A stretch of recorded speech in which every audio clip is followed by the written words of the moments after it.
Netizens, naguluhan sa sagot ni Paolo Avellino, hindi pa ready. Kim Pao fans umaasa pa rin. Mga ka-celebrity hub, heto na naman tayo sa Kim Pao roller coaster. Sa isang panayam sa ABS-CBN Ball 2025, nag-trending agad si Paolo Avellino matapos siyang tanungin tungkol sa real score nila ni Kim Chiu, at ang sagot niya, "Hindi pa ako ready." Wait, what? Agad-agad, nabulabog ang internet. Ang mga Kim Pao fans na super kinikilig sa red carpet moments nila, biglang ha? Sa inambag na sagot ni Paolo. Lalo na't just a few hours before, nakita pa silang holding hands and whispering sweet nothings sa ball. Ang tanong, ready saan, Paolo? Sa love, sa relationship, o sa pag-amin? Comments ng mga netizens. Mas mahigit, ano bang hindi ka ready, kuya? Si Kim Chiu yan.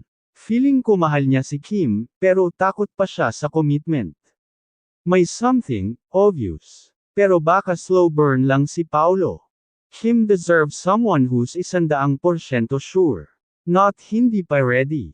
Ayon naman sa ilang insiders, Paolo is being careful dahil ayaw daw niyang sirain ang friendship nila ni Kim, especially since they are working together in a new teleserye.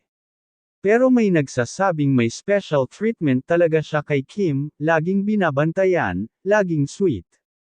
Meanwhile, Kim Chiu remains classy and unbothered, simply smiling when asked about Paolo's comment.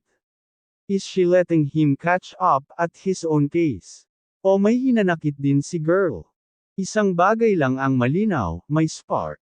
May tension, may kilig. Pero kung magiging official na ba ang Kim Pao, hindi pa ready, rin ang sagot, for now.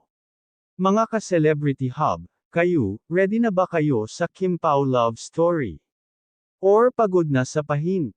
Comment down below and hit that subscribe button for more exclusive celeb updates.